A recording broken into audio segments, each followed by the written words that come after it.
First, I'd like to give a special thanks to Paramount Motors for making this video possible. They supplied the car in today's video, and I'm a past customer. They are a very nice dealership, and I've had really good experiences. I highly recommend them if you're in the market for an electric vehicle. They are located just south of downtown Seattle, near the old Rainier Brewery. Hi, this is John with the Evolving World. Today I'm doing a video on a 2016 Audi A3 Sportback E-Tron. This particular example is the premium edition, so that's basically the base model. The color you see is glacier white metallic, and the interior is a black leather interior. This particular example has a couple notable options. It has the Audi MMI Navigation System Plus. It's a $2,100 option. It also has 17-inch wheels. It also has heated seats and Audi Music interface. One of the things I really like about the car is the exterior styling and how clean it is.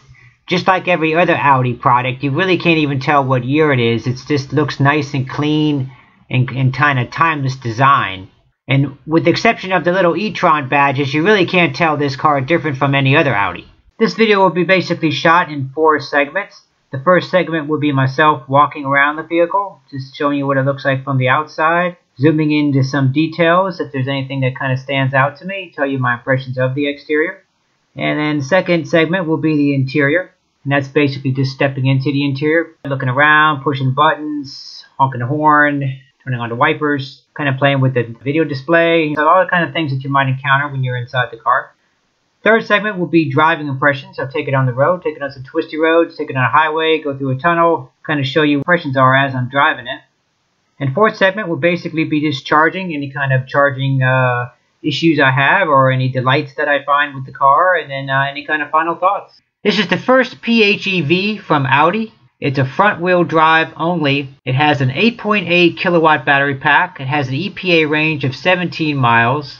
It has basically an electric motor and a gas engine, both capable of powering the car independently, but in order for it to get the maximum performance, both have to be operable at the same time. Combined power plant is 204 horsepower, 256 pounds of torque. 0 to 60 time is 7.2 seconds, but that's only if the gas engine and electric motor are working in unison. It is capable of running in pure EV mode up to 80 miles an hour, but the 0 to 60 time is increased to 11 seconds. The battery pack and its systems that are related to it weighs 276 pounds, is located underneath the rear seat. The gas tank is actually pushed back and it's reduced down to only 10.6 gallons. One of the benefits of all this is a near-perfect 55-45 weight distribution. So compared to the standard A3 sedan, the cargo area has been reduced down to 13.6 cubic feet, which is a little bit of a reduction. However, with the back seats down, it increases to 43.5 cubic feet, plus it's a hatchback configuration, which makes it a much more useful use of space. And it's still quite comparable to any other car in its size class.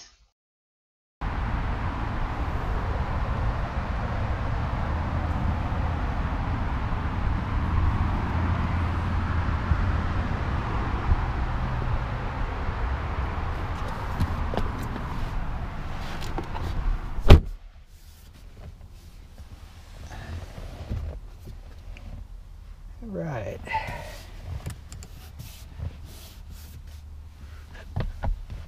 So it seems pretty roomy back here. Not too bad. I think it has a little bit more room than the sedan.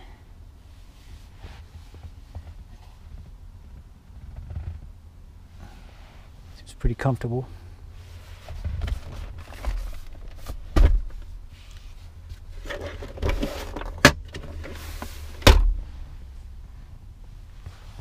Nice ski pass through here, it looks like, or long objects.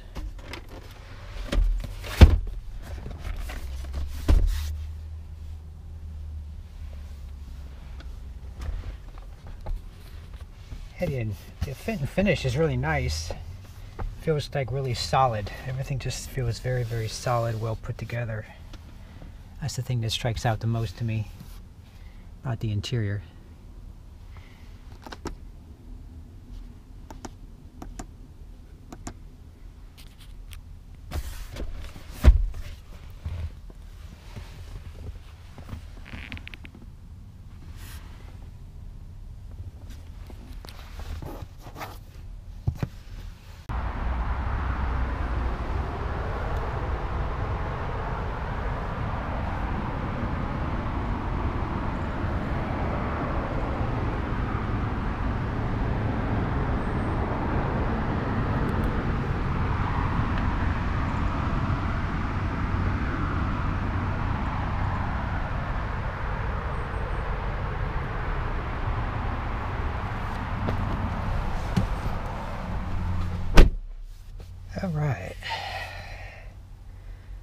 car has got a very nice quality feel to it.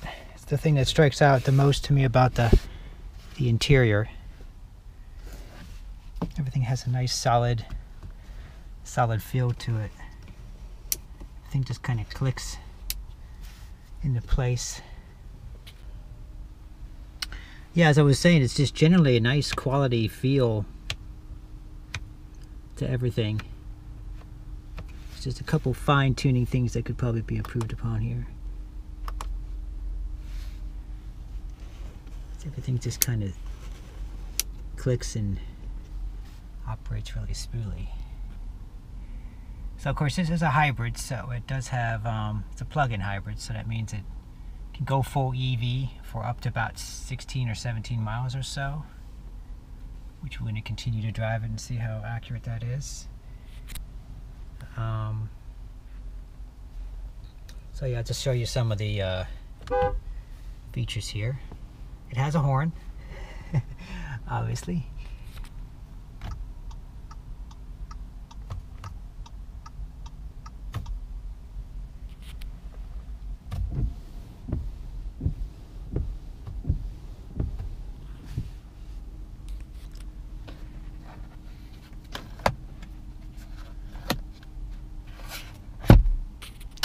That's a nice sunroof. You can kind of tilt or open all the way.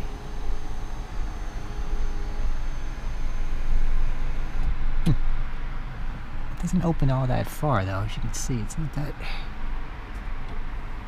maybe 18 inches.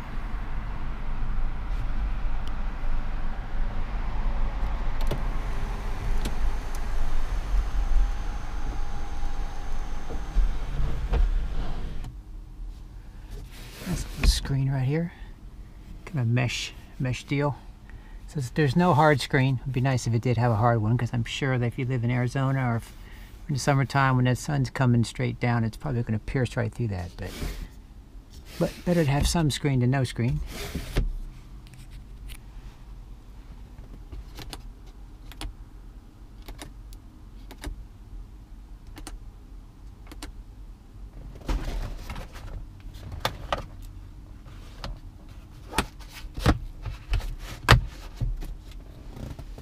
It has a nice little printout of the original sticker here, it looks like.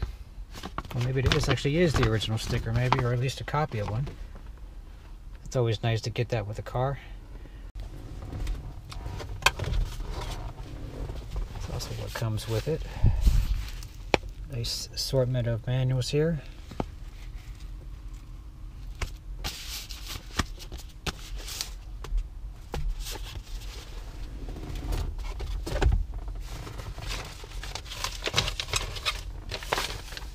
See some of the Audi multimedia stuff right here. It's got a couple of slots right here, a SIM card and a couple SD slots and a CD.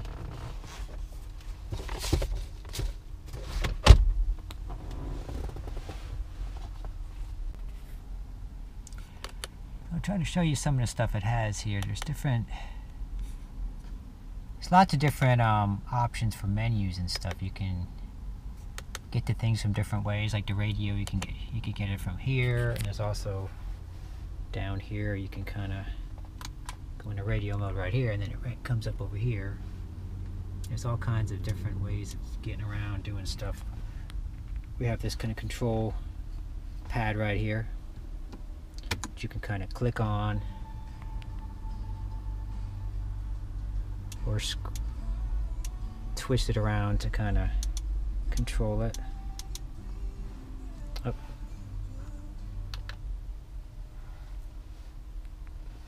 I find that muting the audio seems to work best right here. I don't know why it keeps coming on automatically, but it. And let's see here, we've got nav, telephone, media. That's what the media menu looks like.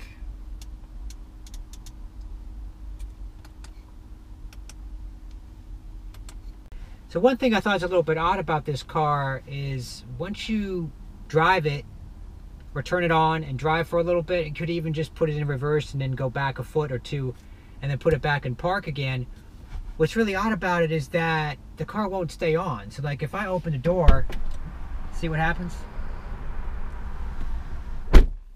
so it basically shuts the car off. So what happens if you're just pulling up to your house and you just want to like open the gate or something, or if you just want to go get your mail out of the mailbox or something, and then you come back in, and now you have to like basically you have to restart the car. So I'm not sure if there's a way to override that, but anyway, let's go ahead and go for a drive here.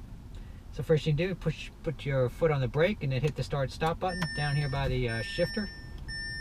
And of course this comes up, which is pretty nice actually, kind of like that. But one of the nicest things about this car is it just handles like a dream. I mean, it just goes around these corners, super flat, super responsive steering, very, very tight. This lovely steering wheel. I mean, the whole way the whole car just drives. It just has a really nice smooth ride too, so you can effortlessly drive fast and also have a nice comfortable ride. So we're going like 36 to these 20-mile-an-hour corners like nothing. I mean, it's just very, very nice. And when you hit the bumps, it's like it absorbs everything just nicely too. No bumpy ride or anything. It's definitely one of the nicer driving EVs I've driven. This and the e-Golf are two of my favorites as far as driving dynamics. Now, the A3 Sportback, this car, is actually, this particular Audi is actually, the A3 edition actually is a Golf platform, so it's actually no surprise. I mean, it has the same wheelbase, the same platform, everything's the same basically from a starting point. But this particular model is unique to the Audi variation of it. They don't, like Volkswagen doesn't have a similar Golf. They just have the e-Golf or the pure electric one, or other kinds of similar but different models. So Audi is the only one that has this specific setup, that is as a plug-in hybrid. And these corners just this is definitely more of a driver's car. I definitely like it. So that's probably my favorite thing about it. Now, as far as other things go, there's a few quirks, a couple of things about the interior that you have to kind of get used to. Just certain controls are kind of not the most intuitive. Man, this thing just whips around these corners. Very nice. When we do shift into S mode, as it's called on this car, as opposed to B mode, is, you know, it has more of that proper driving experience, but all of a sudden we're in gas mode now. So if I want to go back into EV mode, which is what I see, we went to hold battery, turned everything off, we went to hold battery mode. I don't want to do that. I want to stay in EV mode. If I click EV mode, now we're back in EV mode. Okay, all is well, all is good, but there's no regen braking. There's no automatic one foot driving regen braking going on anymore. So I thought that's kind of annoying. I think they should revise that and make it so that you can at least have the regen braking option without turning the engine off. That would be a nice improvement if they could do that.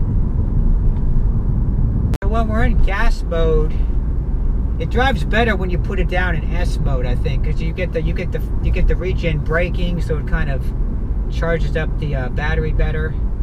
Theoretically, if you really wanted to gain battery back into the system, you could just leave it in gas mode, and then, because it will charge up the battery every time you go down a hill a little bit. It charges up the battery here a little bit. So theoretically, you could charge up the battery completely if you just leave it in gas mode for a long enough period of time.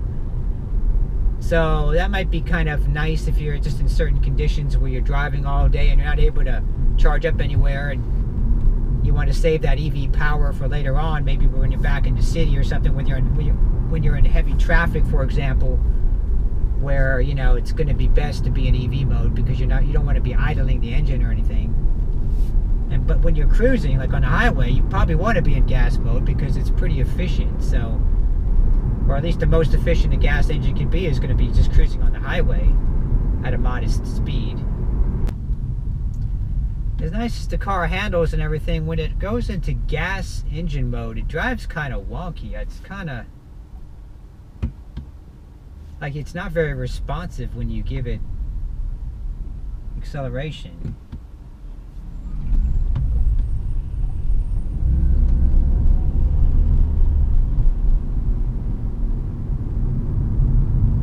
Yeah, it's not the most interesting experience here. So we're going to go ahead and do a 0 to 60 run right here.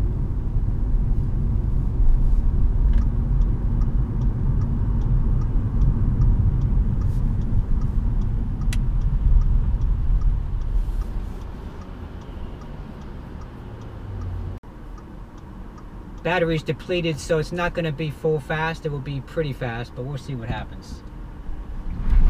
Oh, losing traction a little bit here. Oh, it's going, it's going, it's going. Wow, it's not too bad. There was some electric boost showing here, so there must have been a little bit of power in reserve there. It was actually going. It's a little squirrely off the line. It kind of hesitates a little bit, then it kind of kicks in. And I've noticed that just generally driving it kind of hesitates a bit. So that was just a regular hybrid mode with the battery almost fully depleted, so that wasn't too bad.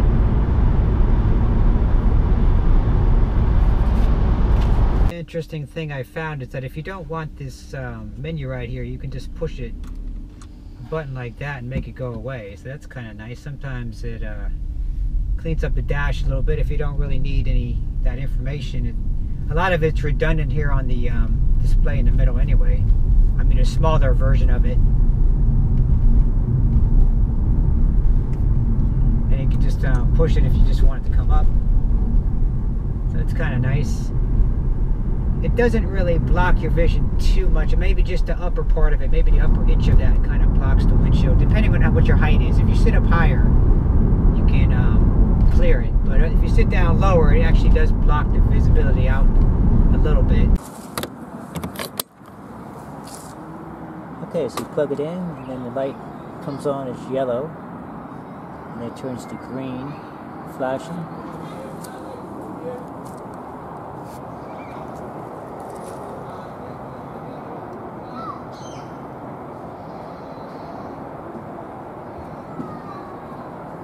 Looks like it charges at about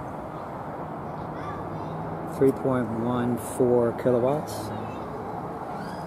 And this charger is capable of going up to 6, I think it is, at this location. So that's the true max speed on the car.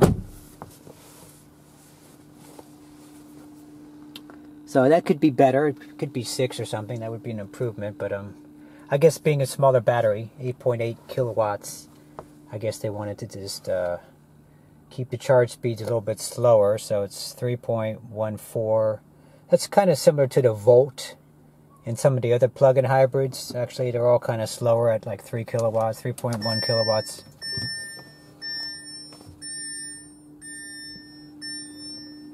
So let's see if we can see what's going on here.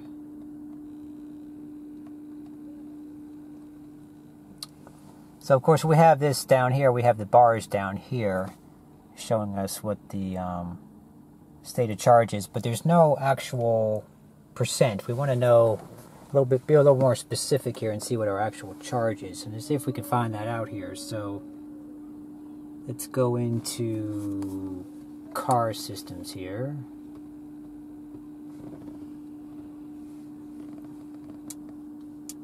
Charging an E-Tron. So that shows us right here where we're at. So looks like we're 0 miles electric and 2 hours and 5 minutes to full charge. Okay, so I went away for about 10 minutes, came back. So it does show you like a little display when you open the door, and then it goes away. Let's see what happens if we push the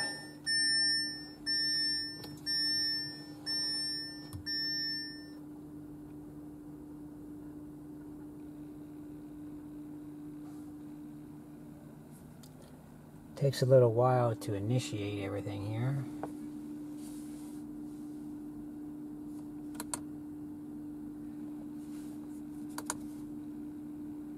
Okay, so we're up to 1 mile. Here we are like about 10 minutes later. Only 1 mile. Okay, that's going to do it for this review of a 2016 Audi A3 Sportback E-Tron. Hope you guys enjoyed it. Hope you found it useful. Please like and subscribe if you did. Many more videos to come.